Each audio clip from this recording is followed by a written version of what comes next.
तेरे परिवार वाले ने तुझे कुछ सिखाया जो नहीं है। तमीज, तमीज किसे कहते हैं तुझे पता नहीं है, और अच्छे संस्कार का तो नाम भी नहीं सुना होगा ना तूने। आज से सभी घर पर ही।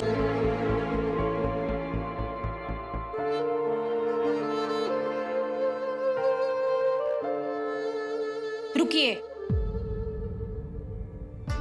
मेरा सामान अपने अलमारी में रखने की जरूरत नहीं। मैंने तुम्हारे लिए जगह बनाई है। जहां मेरे सपनों की जगह नहीं है, वहां मेरा सामान अपनी अलमारी में रखने की भी जरूरत नहीं है।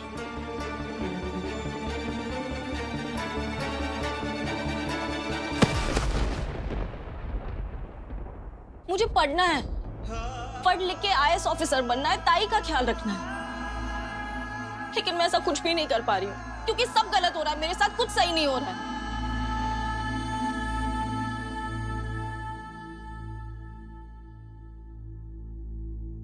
अगर कुछ सही नहीं हो रहा है सभी, तो फिर उसको और बिगाड़ो भी तो मत।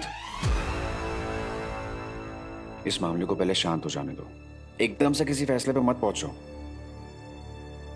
देखो सभी, बड़ों के सामने तुम्हें अपने गुस्से को कंट्रोल करना पड़ेगा, खास करके अक्का साहब के सामने।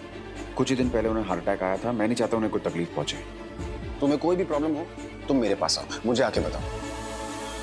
ये कॉलेज नहीं है, तुम मेरे पास आके मुझे बता सकती हो ना, आप है ना। अक्का साहब ने जब फरमान जारी किया था ना कि अब से मैं कॉलेज ना जाऊं, तो सबसे पहले मैंने आपको देखा था। कुछ कहा आपने? बताइए। तो मैं क्या करता? ये सिचुएशन मैंने पहले फेस की है क्या? ये सब कुछ मेरे लिए नया है सभी, और जवाब देने से पहले कुछ सोचना पड़ता है कि नहीं कि सीधा जवाब दे दो। तुम तो सवाल से पहले जवाब देना चाहती हो। कभी तो बिना जवाब दिए शांत रह लिया करो। कैसे शांत रहूं? उस समृद्ध ने ना मुझसे मेरा पूरा परिवार छीन लिया, और आपका परिवार मुझसे मेरा सपना छीनने की कोशिश कर रहा है, और आप मुझे कह रहे हैं कि मैं शांत रहूं। सर, अक्का साहब ने क्या कहा कि मैंने उनका और राव साहब का अपमान किया। राव साहब की बात मान के तुम इस घर में रुकी हो ना, इतना कुछ काफी नहीं था कि रिसेप्शन रख के वो चीजों को और उलझा रहे हैं। और आपने सर बिना मुझसे बात किए, बिना मुझे बताए हाँ बोल दिया। किस हक से आपने हाँ कहा है, बताइए। किसी हक से नहीं, मैंने बस अपने परिवार के बारे में सोचा और हाँ बोल दिया। तो आप भी सहमत है ना इस बात से कि मुझे पढ़ाई रोक देनी चाहिए? बिना मुझसे पूछे आपने फिर से हाँ बोल दिया होगा। कैसी बातें कर रही हो तुम? ऐसा सोच भी कैसे सकती हो तुम? जब मेंटोर बनते वक्त तुम्हारे हाथ में मैंने मौली बांधी थी ना, तब वो इसलिए नहीं बांधी थी कि तुम्हारे सपने तोड़ दूंगा, तुम्हें पढ़ाई नहीं करने दूंगा, तुम्हारी पढ़ाई रोक दूंगा।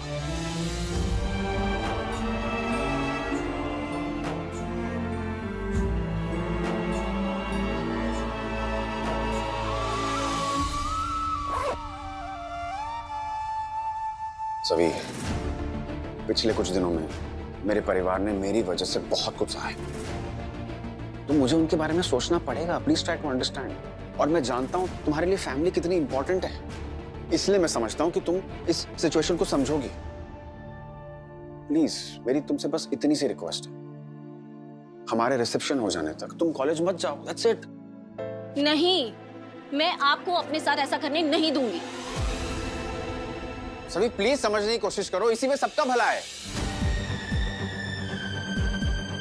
अच्छा, मुझसे मेरा सपना छीन के आप मुझसे कह रहे हैं कि इसमें मेरी भलाई है?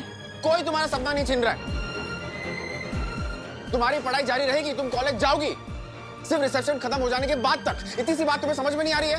तो एक बात आप भी सुन लीजिए, कॉलेज जाना बंद नहीं करूंगी, और नहीं मतलब नहीं।